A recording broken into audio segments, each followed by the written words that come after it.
As a person who was in the top 10,000 EU players in Valorant, I'll explain to you why I decided to switch from Valorant to CS2. I will share the advantages and disadvantages on both of the games, and we'll go over 5 aspects on both of the games and I will compare them. We'll go over the maps, the community, the skins and a lot more. Now enjoy the video. First we are going to start with the maps. The biggest disadvantage on the maps in Valorant is that you can't choose which map to play on, and that's making it harder for you to climb ranks, as you might get a map that you are not that good at, or you get a map that almost no one likes to play on. Another problem is that there are 2 or 3 maps that people enjoy to play on, but Riot always experiment with new types of maps that not much people like. I think if you got the option to choose which map to play on, the game will be way more enjoyable and more beginner friendly, as you don't have to learn all the maps and you can choose only one map to play on.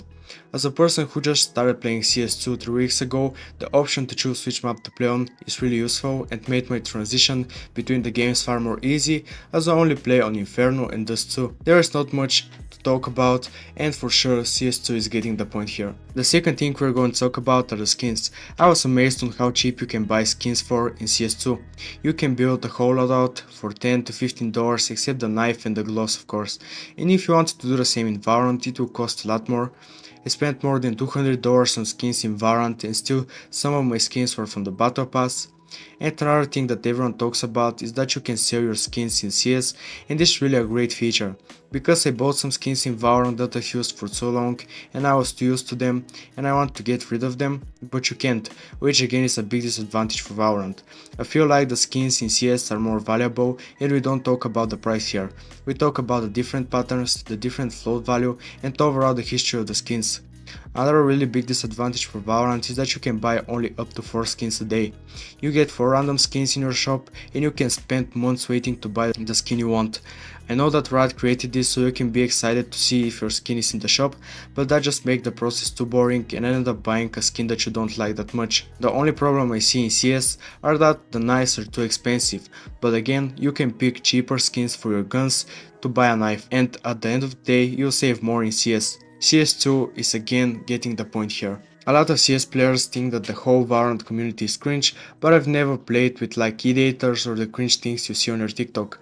The reason is probably because I've only played in the EU servers, most of the people are actually pretty cool, and I've played a lot of games so the average player is normal and not that weird as you think.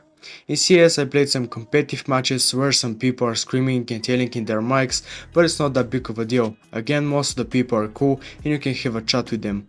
Ultimately, even though I've never faced any cringe people in my games, a lot of players left the game for the exact reason that some lobbies can be very cringe, especially if you play Swift Play, which is a mode in Valorant that is a couple of minutes long, and that's where the most of the cringe stuff is happening and that's where you'll see the videos on your TikTok. But again, the point here is going for CS2. Creating content for CS2 is pretty easy because you got a lot of topics to work with. In Valorant, most watched videos are literally smurfing and Riot is doing nothing about it, because the videos get a lot of attention and they attract some people to try the game. If you check the rules of the game, you'll see that smurfing is bannable, but there are hundreds of people creating smurfing content and still they are not banned. I'm going to show you my community post to make you understand the team more easily.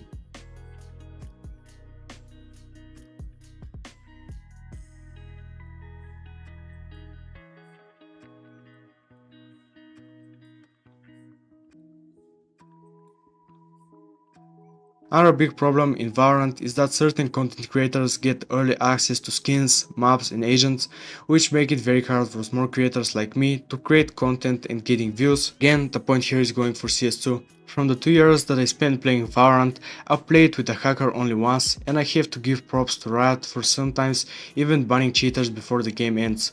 On the other hand, when I played CS 1 year ago, I witnessed some cheaters that spin around and just shoot everywhere, but with the release of CS2, I haven't seen hackers playing the game. I guess they fixed it and now it's harder to cheat. This is probably the only aspect where Valorant is better than CS. Now I'm going to give my final thoughts for both of the games. Starting with Valorant. Valorant is a game that I used to enjoy, but I feel like they are not listening to the players and create things that they think will be liked. A lot of players wanted a way to record their games in-game and save your highlights, but again, some Valorant devs said that it would take too much time and people are waiting for this for more than 1 year. CS games overall has a really good history and a lot of people enjoy them. I hope they listen to the community to make the game even better. As of this date, there are a lot of bugs on most of the maps, so I hope they fix it soon. So yeah guys, I hope you enjoyed this video, make sure to like and subscribe for more videos like this one, and see ya.